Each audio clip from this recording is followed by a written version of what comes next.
Assalamualaikum warahmatullahi wabarakatuh. Pada edisi kali ini, saya atas nama Muhammad Sahla, mahasiswa Madin Ula kelas 1C, akan mempresentasikan mata kuliah dasar-dasar pendidikan Islam yang dipangku oleh yang terhormat dosen kami, Ibu Nur Fitri Amalia, dengan judul memahami kesetaraan gender dalam perspektif Islam. Selanjutnya, monggo kita ulas sebagai berikut. Baiklah, untuk pertama, kami akan mendefinisikan pendidikan gender. Apa definisi dari pendidikan gender? Di sini akan kami ulas. Pendidikan gender dalam perspektif Islam adalah pemahaman, pengajaran, dan penerapan nilai-nilai keadilan serta kesetaraan antara pria dan wanita. Islam menekankan berbeda berdasarkan fitrah konteks sosial yang ada di masyarakat.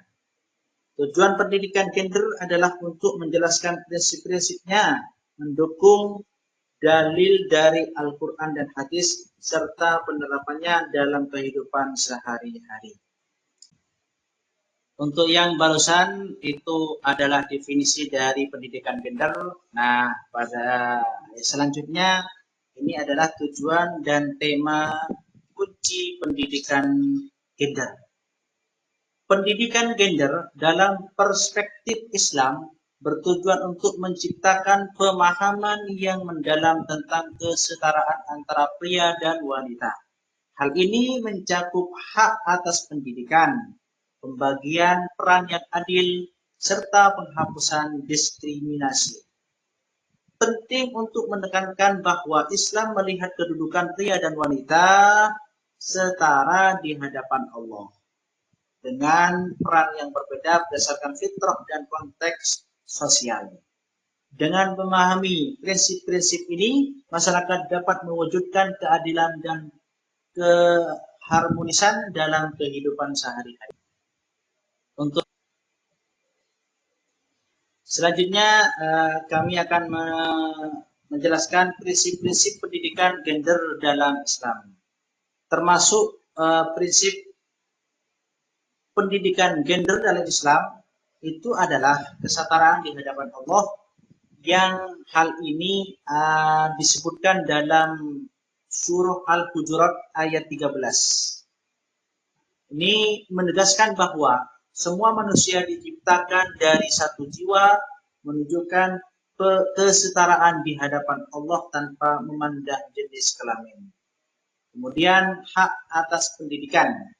Hak atas pendidikan ini dijelaskan dalam surah Az-Zumar ayat 9, yang mana dalam ayat tersebut menekankan pentingnya ilmu bagi setiap muslim, menunjukkan bahwa pendidikan harus diakses oleh seluruh gender tanpa diskriminasi. Peran perempuan dalam masyarakat, ini sejarah menunjukkan contoh perempuan berpengaruh seperti Khadijah, Siti Khadijah dan Siti Aisyah, memperlihatkan kontribusi aktif wanita dalam perkembangan masyarakat. Selanjutnya, pembagian peran yang adil. Nah, kita sebagai pendidik itu harus adil kepada siswa dan siswi kita. Setiap peran harus berdasarkan keadilan dan kebutuhan. Kemudian dalam keadilan itu ada tanggung jawab.